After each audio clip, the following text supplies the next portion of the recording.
Assalamualaikum warahmatullahi wabarakatuh. Perkenalkan, saya Azhar Ramadan dari Prodi PGSD semester 5 STKIP Muhammadiyah Kuningan. Di sini saya akan membawakan materi tentang taksonomi Bloom. Mungkin bagi rekan-rekan mahasiswa yang berkecimpung di dunia pendidikan tentu tahu apa itu taksonomi Bloom. Baik, langsung saja kita lihat videonya. Stay tune and check this out. Oke, di sini kita akan membahas tentang taksonomi Bloom. Benjamin S. Bloom adalah seorang psikologi pendidikan berkebangsaan Amerika Serikat yang memberikan kontribusi besar di bidang pendidikan dengan menyusun klasifikasi objektif kognitif, pendidikan serta teori belajar tuntas atau mastery learning. Konsep taksonomi Bloom dikembangkan pada tahun 1956 oleh Benjamin S. Bloom bersama dengan rekannya Krathwohl. Berikutnya, mula-mula taksonomi Bloom terdiri atas dua bagian, yaitu ranah kognitif dan ranah afektif atau cognitive domain and affective domain. Nah, di sini Benjamin S. Bloom belum menambahkan ranah psikomotor pada saat pertama kali dia menciptakan taksonomi Bloom.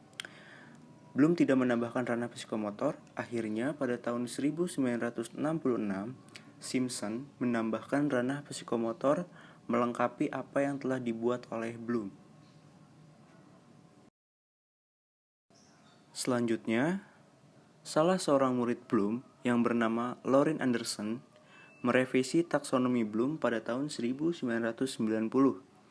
Hasil perbaikannya dipublikasikan pada tahun 2001 dengan nama revisi taksonomi Bloom. Nah, di sini yang kita pakai saat ini yaitu hasil revisi dari Laurin Anderson yang seorang murid dari Bloom. Dan pada tahun 2001 dia meluncurkan nama revisi taksonomi Bloom yang sudah dimodifikasi oleh beliau. Nah, di sini ada tahapan-tahapan dari taksonomi Bloom yang sebelum direvisi dan yang sesudah direvisi. Dapat kita lihat di sini tidak cukup banyak perbedaan ya di dalam revisinya. Coba kita lihat yang sebelum direvisi itu, yang pertama ada pengetahuan, pemahaman, penerapan, analisis, sintesis, dan evaluasi. Dan yang sesudah direvisi yaitu yang pertama ada mengingat, yang kedua memahami, yang ketiga menerapkan, yang keempat menganalisis, yang kelima mengevaluasi, dan yang keenam menciptakan atau create. Di sini perubahannya mungkin di yang sebelum direvisi itu ada sintesis yang bagian kelima, dan yang sesudah direvisi itu diganti menjadi mengevaluasi. Jadi evaluasi yang sebelum direvisi dipindahkan ke bagian 5 yang sesudah direvisi, seperti itu. Nah, selanjutnya di sini ada taksonomi Bloom Lodz ke Hodge.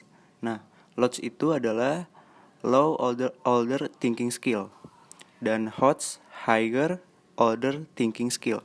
Nah, di sini perbedaan dari Lodz dan Hodge yaitu kalau Lodz itu dia lebih mudah dan Hodge itu lebih sulit, seperti itu. Nah, jadi kita dalam membuat indikator pembelajaran, kita harus memperhatikan Lodz dan Hodge. Nah, di sini di dalam menentukan Lodz dan Hodge, kita juga harus mempertimbangkan bagaimana peserta didik kita yang akan kita ajar, lalu juga lingkungannya seperti apa. Nah, kita harus analisis dulu, seperti itu. Nah, di Lodz itu sendiri yang di sini ada tangga ke kiri, yaitu mengingat, memahami, dan menerapkan. Itu termasuk dari Lodz. Nah, sedangkan kalau Hodge itu yang di warna biru ini, yaitu menganalisis, mengevaluasi, dan menciptakan, seperti itu. Nah, selanjutnya saya akan menjelaskan tentang kata kerja operasional atau KKO di ranah kognitif. Nah, di sini bisa kita lihat ada 6 bagian, yaitu C1 sampai C6 dari ranah kognitif. C1 itu mengingat, C2 memahami, C3 menerapkan, C4 menganalisis, C5 mengevaluasi, dan C6 menciptakan. Nah, di sini kita turunannya kita bisa lihat dari mengingat itu di sini mengingat kembali, membaca, menyebutkan. Nah, seperti itu. Misalkan membaca, menuliskan, menghafal. Nah, coba tuliskan bla bla bla bla bla bla. Nah, berarti itu termasuk dengan C1 di dalam indikator atau bisa kita lihat di RPP guru. Nah, sedangkan C6 itu untuk sepertinya untuk yang kelas atas ya. Kalau untuk C6 di situ ada membangun, merencanakan, memproduksi, mengkombinasikan. Nah, kita tinggal atur saja apa yang kita mau ajarkan kepada murid dengan mempertimbangkan C1 sampai C6-nya. Kemudian di sini ada kata kerja operasional KKO ranah afektif. Nah, di sini ada 5 bagian. Nah, yang pertama A1 dengan kode A itu afektif ya, A1, A2, A3, A4, A5. A1 itu menerima, A2 merespon, A3 menghargai, A4 mengorganisasikan, A5 karakterisasi menurut nilai. Nah, bisa dilihat sendiri di sini turunan-turunannya, penilaian-penilaian apa saja yang harus kita nilai dari anak murid tersebut dari ranah afektif. Seperti itu. Nah, selanjutnya kata kerja operasional KKO ranah psikomotor. Nah, di sini yang terakhir psikomotor dengan kodenya P. Nah, P itu menyimbolkan psikomotor ya. Di sini ada P1 sampai dengan P5. P1 itu meniru, P2 manipulasi, P3 presisi, P4 artikulasi, dan P5 naturalisasi. Nah, psikomotor itu bisa kita lihat sendiri bagaimana keterampilan murid kita nilai di sini.